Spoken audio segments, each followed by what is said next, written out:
Hello বন্ধুরা, কেমন আছো সবাই? আশা করি তোমরা সবাই খুব ভালো আছো। নিট ইউজি ২০২৫ কাউন্সেলিং নিয়ে তোমাদের মনে অনেক প্রশ্ন, তাই না? আজ আমরা এমসিসি নিট কাউন্সেলিং এর সব গুরুত্বপূর্ণ তথ্য নিয়ে আলোচনা করব, যা তোমাদের জন্য খুবই দরকারি। এই ভিডিওটা শেষ পর্যন্ত দেখলে তোমাদের সব কনফিউশন দূর হয়ে যাবে এবং তোমরা জানতে পারবে কিভাবে সঠিকভাবে কাউন্সেলিং প্রক্রিয়ায় অংশ নিতে হয়। তোমরা হয়তো জানো এমসিসি কাউন্সেলিং এর রেজিস্ট্রেশন কিন্তু ইতিমধ্যেই শুরু হয়ে গেছে আর চয়েস ফিলিং শুরু হয়েছে জুলাই ২২, ২০২৫ থেকে। তোমরা জুলাই ২৮, ২০২৫ তারিখ পর্যন্ত চয়েস ফিলিং করতে পারবে। মনে রাখবে, চয়েস লক করার অপশন জুলাই ২৮, ২০২৫ তারিখে বিকেল ৪টে থেকে রাত ১১টা ৫৫ পর্যন্ত খোলা থাকবে। প্রথম দিনে তোমরা চয়েস লক করতে পারবে না, শুধু সেভ এবং প্রিন্ট করতে পারবে। যদি তোমরা ম্যানুয়ালি চয়েস লক না করো তাহলে সিস্টেম অটোমেটিকভাবে লক করে দেবে। এমসিসি থেকে অফিসিয়াল সিট ম্যাট্রিক্স এলেই আমরা তোমাদের জানিয়ে দেব। বন্ধুরা, এই বছর কিছু নতুন নিয়ম এসেছে যা তোমাদের অবশ্যই জানতে হবে। যদি তোমরা দ্বিতীয়, তৃতীয় বা এর পরের কোনো রাউন্ডে কলেজ পাও এবং সেখানে অ্যাডমিশন না নাও, তাহলে তোমাদের সিকিউরিটি ডিপোজিট বাজেয়াপ্ত হয়ে যাবে। মানে তোমরা টাকাটা ফেরত পাবে না। প্রথম রাউন্ডে তোমাদের জন্য ফ্রি এক্সিটের সুবিধা আছে। এর মানে হলো, যদি তোমরা প্রথম রাউন্ডে কোনো কলেজ পাও কিন্তু সেখানে অ্যাডমিশন নিতে না চাও, তাহলে তোমাদের সিকিউরিটি ডিপোজিট বাজেয়াপ্ত হবে না। তোমরা কোনো জরিমানা ছাড়াই বেরিয়ে যেতে পারবে এবং পরের রাউন্ডগুলোতে অংশ নিতে পারবে। তোমাদের আলাদা করে কোনো অ্যাপ্লিকেশন বা রিকোয়েস্ট পাঠাতে হবে না। যদি তোমরা কলেজে রিপোর্ট না করো তাহলেই অটোমেটিকভাবে ফ্রি এক্সিট হিসাবে গণ্য হবে।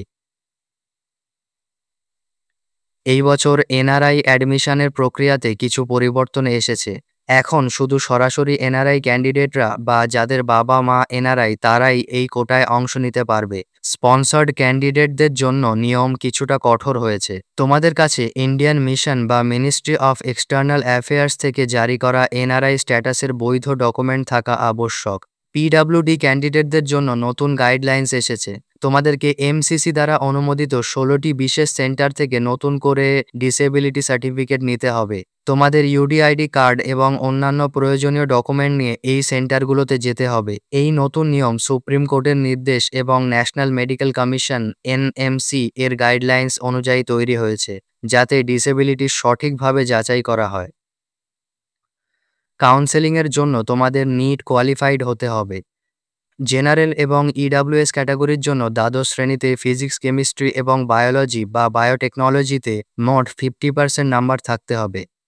রিজার্ভড ক্যাটাগরি এবং পিডাব্লিউবিডি ক্যান্ডিডেটদের জন্য দ্বাদশ শ্রেণীতে ফিজিক্স, কেমিস্ট্রি এবং বায়োলজি বা বায়োটেকনোলজিতে মোট 40% নাম্বার থাকতে হবে। ফি স্ট্রাকচারে গত বছরের তুলনায় কোনো পরিবর্তন আসেনি। রেজিস্ট্রেশন ফি ৫,০০০ টাকা। সিকিউরিটি ডিপোজিট ২ লক্ষ টাকা, মোট ২,৫০,০০০ টাকা।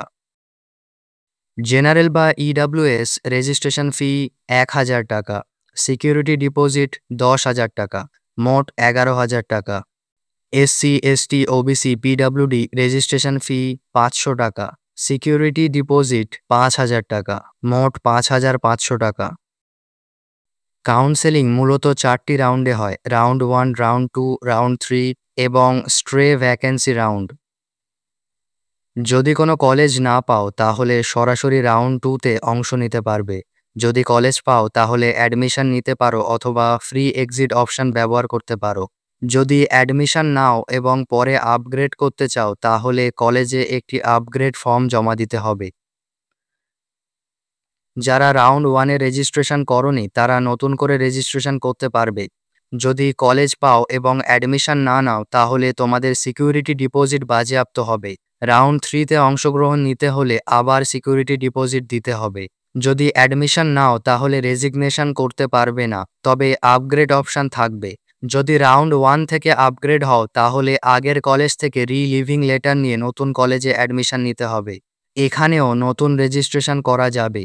যদি কলেজ পাও এবং জয়েন না করো তাহলে সিকিউরিটি ডিপোজিট বাজেয়াপ্ত হবে এবং তোমরা অল ইন্ডিয়া কাউন্সেলিং থেকে বাদ পড়বে, তবে স্টেট কাউন্সেলিংয়ে অংশ নিতে পারবে। যদি রাউন্ড 3-এ কোনো কলেজ জয়েন করো তাহলে আর রেজিগনেশন বা আপগ্রেড করতে পারবে না। এই সিটটি ফাইনাল হবে। যদি আগের কোনো রাউন্ড থেকে আপগ্রেড হও তাহলে রাউন্ড 3 এর কলেজটি ফাইনাল হবে এবং আগের কলেজ থেকে রিলিভিং লেটার নিতে হবে। শুধুমাত্র সেই সব ছাত্রছাত্রীরা এই রাউন্ডে অংশ নিতে পারবে যারা রাউন্ড 3 পর্যন্ত কোনো কলেজ পায়নি। এখানে নতুন রেজিস্ট্রেশন এবং চয়েস ফিলিং করা যাবে। যদি কলেজ পাও এবং জয়েন না করো তাহলে সিকিউরিটি ডিপোজিট বাজেয়াপ্ত হবে এবং তোমরা আর কোনো কাউন্সেলিং রাউন্ডে অংশ নিতে পারবে না। যদি স্ট্রে ভ্যাকান্সি রাউন্ডে কোনো কলেজ জয়েন করো তাহলে আর আপগ্রেড বা রেজিগনেশন করতে পারবে না। এই সিটটি ফাইনাল হবে। আশা করি এই ভিডিওটা তোমাদের নিট কাউন্সেলিং প্রক্রিয়া বুঝতে সাহায্য করবে। যদি তোমাদের আরও কোনো প্রশ্ন থাকে তাহলে কমেন্ট সেকশনে জানাতে পারো। আমরা চেষ্টা করব তোমাদের সব প্রশ্নের উত্তর দিতে। ভিডিওটি ভালো লাগলে একটা লাইক করে তোমার বন্ধুদের সঙ্গে শেয়ার করে দিও এবং আমাদের চ্যানেলটি অবশ্যই সাবস্ক্রাইব করে নিও। তোমাদের নিট যাত্রার জন্য অনেক অনেক শুভকামনা। ধন্যবাদ।